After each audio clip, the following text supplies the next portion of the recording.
Hi, everybody. Matt here from Matt Likes Comics. Before I get into today's topic, I just wanted to say thank you to everybody um, for continuing to support the channel. It's really appreciated. I've been a little slack lately in terms of getting stuff done. I'm not as far ahead as I used to be, and it's times like this that I'm glad that I do a lot of videos in advance to make sure that everything's covered. Thank you very much for your support. Thank you very much for being there. You guys are awesome, and I really appreciate it. Now, see this and this? That may give you a little bit of a clue of what today's topic might be about. One thing that the Legion of Superheroes has done and done well over the years was have some decent storylines that would carry over into a couple of issues and more. In Adventure Comics, they were usually 2 issues tops, and that stopped at the end of the adventure run for a bit, and the Action Comics run was all short stories. Same with the early Superboy and the Legion stories.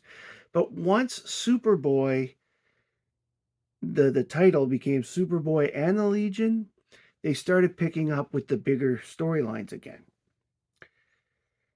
I preface this by saying that one of the oldest and um, biggest rules that's in the Legion Constitution at the time of the founding of the Legion and onward was that if a member got married, they had to retire from the Legion. No married members were allowed to be active members. This was used as a plot device in Adventure 336, where, members of the Legion got married, left so that they could have open spots to catch some spies. They didn't actually get married, but they acted as if it was, and of course they resigned at the time of the alleged wedding. Now, Superboy in Legion of Superheroes before this storyline had 2 weddings. Duo Damsel married Bouncing Boy in issue 200, and Lightning Lad and Saturn Girl got married in the C55 big one. Naturally, because of the rules, the foursome all had to leave. All of them left the Legion. Which brings us to the story I want to talk about today. This story is called Earthwar. Earthwar was a big story in the 1970s that actually revived the comic at a time that they were looking at canceling it because sales were lagging. This was around the time of the DC implosion. They decided to give it one more chance. Boom. The story is called Earthward, and it was published in issues 241 to 245, which was July to November 1978. This storyline itself is awesome. You get a look at how writer Paul Levitz sees things in advance and knows his canon up to this point, so that he is able to use that in his stories. The story, of course, is written by Levitz, and art was done by a combination of James Sherman and Joe Stutton on pencils, and Bob McLeod did inks. The story features the Legion of Superheroes' efforts to stop a war between the United Planets, the Kuns, who made their debut in Adventure Comics 346, Jim Shooter's first book, the Dominators, the Dark Circle, and Mordru. All of these characters made their debut in the Adventure Comics run. The plot.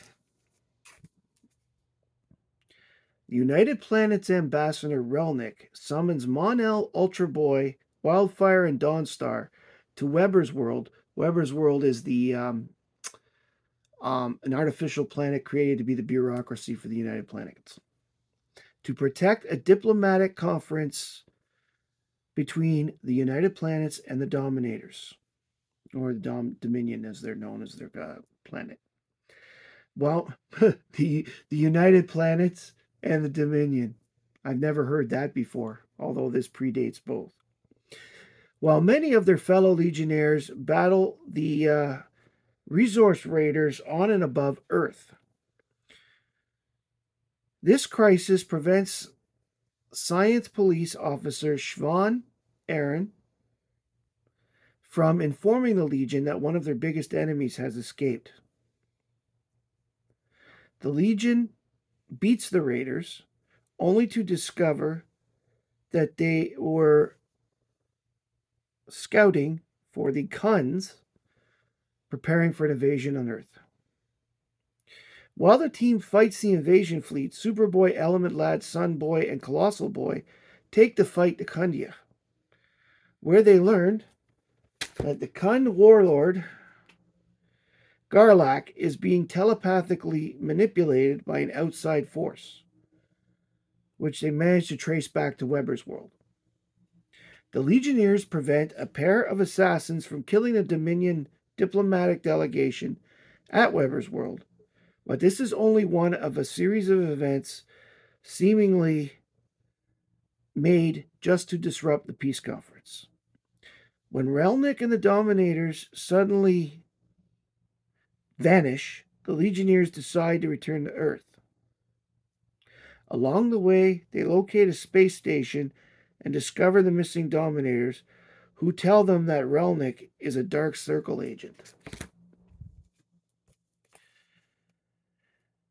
Meanwhile, the Kun fleet penetrates the UP defense and lands on Earth, where both the Legion of Superheroes and the Legion of Substitute Heroes are unable to stop them. As the Kuns approach the Legion HQ, the only ones remaining to defend the complex are the 4 married members. After the 4 manage to successfully defend the headquarters, Saturn Girl telepathically oh my god. Telepathically using her telepathic powers, she on a commander, she discovers that reinforcements from the Dark Circle are approaching Earth. Schwan Aaron defends the Science Police headquarters with Karate Kid, who has returned from the 20th century.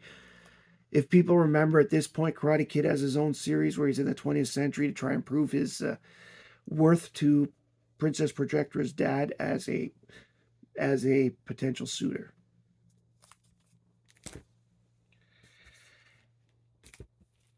At Earth's presidential palace, the returning Legionnaires locate their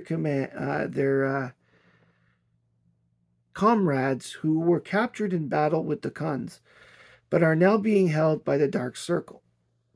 The Circle attempts to destroy Earth using a sphere of negative matter, but Superboy, Mon-El, Ultra Boy, and Wildfire block most of the energy as it's released.